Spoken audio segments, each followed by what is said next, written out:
Assalamualaikum warahmatullahi wabarakatuh. Di sini saya akan mempresentasikan tugas makalah matkul KDJK.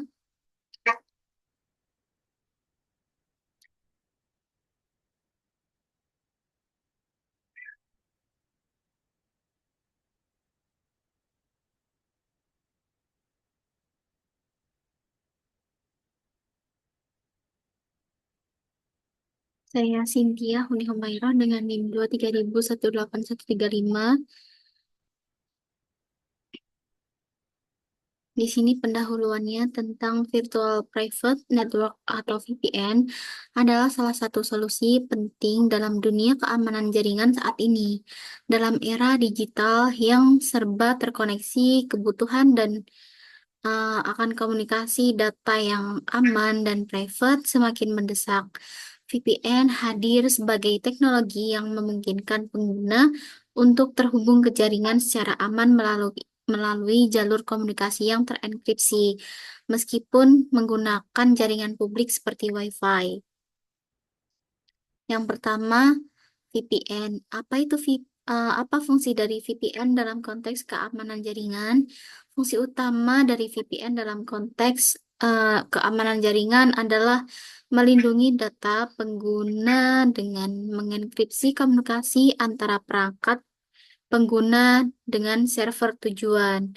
Dengan VPN, informasi sensitif seperti password, data transaksi, dan komunikasi pribadi menjadi lebih aman dari penyadapan oleh pihak yang tidak bertanggung jawab.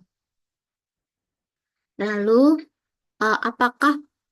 manakah protokol VPN berikut yang menggunakan enkripsi tingkat tinggi dari PPTP, L2TP, OpenVPN, atau Telnet? Yang pertama, PPTP atau Point-to-Point Tunneling Protocol, protokol lama yang cepat tetapi keamanannya rendah karena menggunakan enkripsi yang sudah rentan. Lalu L2TP yaitu Layer 2 Tunneling Protocol biasanya dipasang dengan IPsec untuk menambahkan lapisan enkripsi. Lalu yang ketiga, OpenVPN menggunakan enkripsi tinggi seperti SSL, TLS, 256 bit. Sangat aman untuk dan kefleksibelannya. Lalu yang terakhir, Telnet bukan protokol VPN dan justru tidak aman karena tidak menyediakan enkripsi. Lalu jawabannya apa? Protokol yang menggunakan enkripsi tingkat tinggi adalah OpenVPN. Karena kenapa? OpenVPN ini menggunakan enkripsi yang sudah tingkat tinggi, seperti SSL, TLS, kayak gitu. Jadi kayak dia aman dan fleksibel. Lalu, manakah dari berikut yang bukan keuntungan menggunakan VPN? Ini ada akses konten terbatas geografis itu oke. Perlindungan data pada jaringan publik itu oke. Lalu penyembunyian alamat IP itu oke. Lalu yang terakhir ada pengurangan bandwidth jaringan itu tidak karena VPN sebenarnya dapat menambah penggunaan bandwidth karena proses enkripsi data. Jadi pengurangan bandwidth bukanlah keuntungan menggunakan VPN. Lalu, VPN dapat membantu mengakses jaringan lokal perusahaan secara aman dari lokasi remote. Misalnya dari rumah atau saat dinas luar kota. Dengan begitu, produktivitas tetap terjaga tanpa mengorbankan keamanan data perusahaan.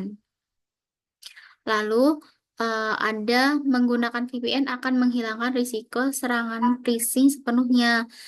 Itu mitos, VPN menghilangkan risiko phishing sepenuhnya. Nyatanya bahwa penggunaan VPN akan menghilangkan risiko phishing sepenuhnya adalah salah. Karena VPN tidak melindungi pengguna dari situs palsu atau email berbahaya. Untuk melindungi dari phishing, diperlukan kesadaran pengguna dan perlindungan tambahan seperti antivirus.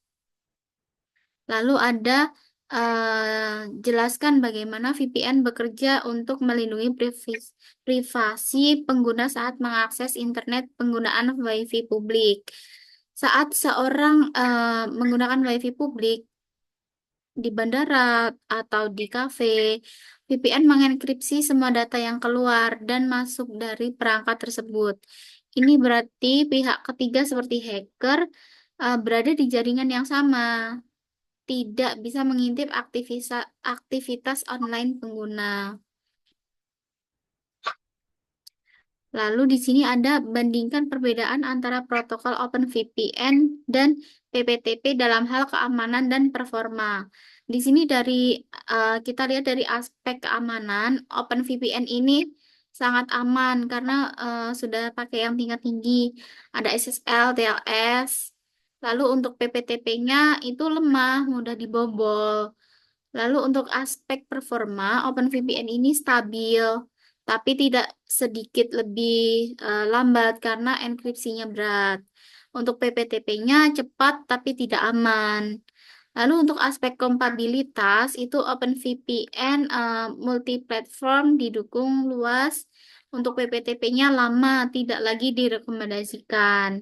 Lalu apa kesimpulannya? OpenVPN adalah pilihan yang lebih baik untuk keamanan, sementara PPTP mungkin cocok untuk aplikasi yang butuh kecepatan dan tidak sensitif terhadap data.